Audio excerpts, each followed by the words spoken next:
2 जून 1947 जब दिल्ली के एक कमरे में करीब दर्जन भर लोग मिलकर करोड़ों लोगों का भविष्य लिखने जा रहे थे। करीब 1.5 दशक से मुस्लिम लीग जिस पाकिस्तान की रट लगा रही थी, वो आज कागजों में उनके सामने सच होने जा रहा था। सिर्फ 2 हफ्तों में भारत के खंडित होने की योजना पर मोहर लग गई। भगवान राम के बेटे लव का बसाया लाहौर, ढाकेश्वरी माता का तीर्थ ढाका, गुरु नानक देव जी का जन्म स्थान ननकाना अब 2 टुकड़ों में बंटने जा रहा था।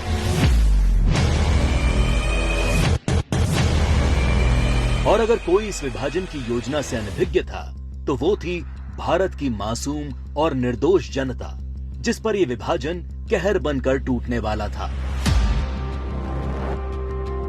1947 को अंग्रेजों द्वारा किया विभाजन देश का पहला विभाजन नहीं था।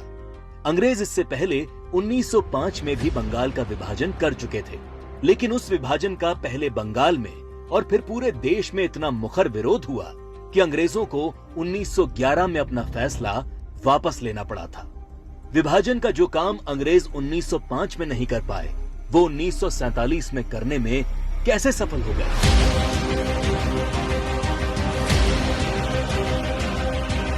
तो जो बात 1905 के बंगाल को 1947 के भारत से अलग बनाती है, वो है कांग्रेस पार्टी, मुस्लिम लीग और भारतीय कम्युनिस्ट।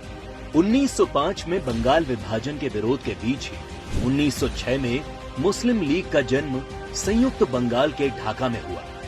बंग भंग आंदोलन के बाद जन्मी मुस्लिम लीग ने 1909 में मार्ले मिंटो सुधार के नाम पर पृथक निर्वाचन प्रणाली मांग से शुरू करके अगले 30 साल में अलग इस्लामिक राष्ट्र पाकिस्तान के नाम पर भारत को मजहब के नाम पर बांट कर रख दिया। 1920 के तुर्की के खलीफा के समर्थन में चलाए गए कांग्रेस के खिलाफत आंदोलन ने मुस्लिम कट्टरपंथियों को यकीन दिला दिया कि वे अपनी गैर जरूरी मांग पर भी कांग्रेस के नेतृत्व को मना सकते हैं। इसके बाद 1930 में अल्लामा इकबाल ने पहली बार मुस्लिम लीग के अधिवेशन में अलग इस्लामिक राष्ट्र की रूपरेखा रखी। इकबाल की कल्पना के इस अलग इस्लामिक देश के लिए पाकिस्तान नाम सबसे पहले चौधरी रहमत अली ने प्रयोग किया। जब 1933 के तीसरे गोलमेज सम्मेलन में चौधरी रहमत अली ने पाकिस्तान अभी नहीं तो कभी नहीं नाम के पर्चे बांटे और करीब 7 साल बाद 1940 में लाहौर अधिवेशन में मुस्लिम लीग ने पहली बार पाकिस्तान नाम के अलग इस्लामिक देश का प्रस्ताव पास किया और 1947 में 10 लाख लोगों की लाश पर चढ़कर एक अलग इस्लामिक देश बना लिया।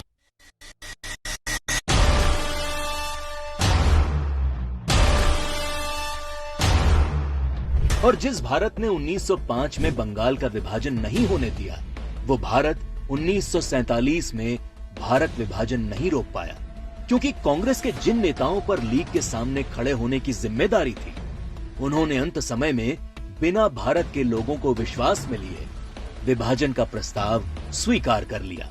देश तोड़ने के इस खेल में एक हिस्सा भारत के कम्युनिस्टों ने भी निभाया, जब कम्युनिस्ट नेताओं ने भारत को 14 राष्ट्रों का समूह बताते हुए भारत विभाजन को मुस्लिम राष्ट्र के आत्मनिर्णय का अधिकार बता दिया।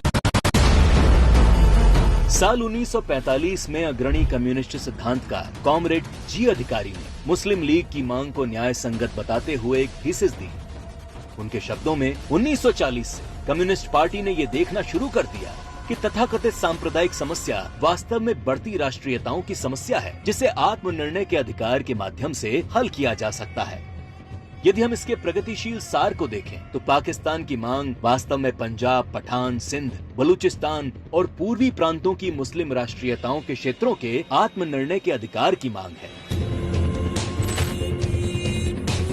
जब देश का विभाजन हकीकत बनना तय हो गया, तब सर रेडक्लिफ को भारत और पाकिस्तान की सरहद तय करने की जिम्मेदारी सौंपी गई। रेडक्लिफ इससे पहले कभी भारत नहीं आए थे। उन्हें भारत की सांस्कृतिक विरासत, सभ्यता, मूल्यों, तीर्थों के विषय में कोई जानकारी नहीं थी। 3 सप्ताह में तय कर लिया गया कि कौन सा हिस्सा पाकिस्तान कहलाएगा और कौन सा हिस्सा हिंदुस्तान।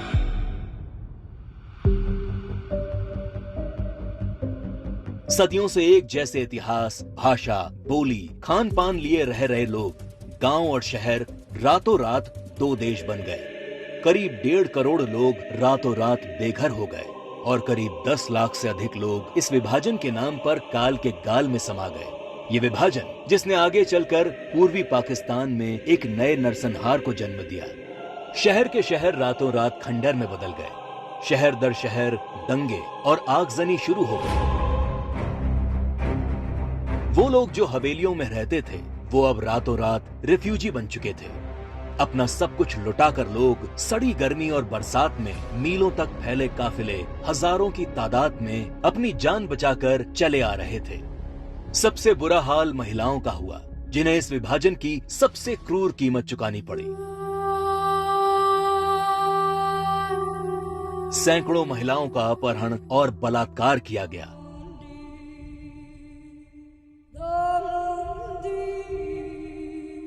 उन्नीस 1940 के दशक में भारत की ही भांति नरसंहार झेलने वाले यहूदियों की विभीषिका को आज पूरा संसार जानता है। 27 जनवरी को आज पूरा विश्व होलोकास्ट दिवस के तौर पर मनाता है। लेकिन इस विभाजन की कभी न भूली जा सकने वाली त्रासदी को भारत की ही पूर्व की सरकारों ने कभी याद करने की कोशिश नहीं की।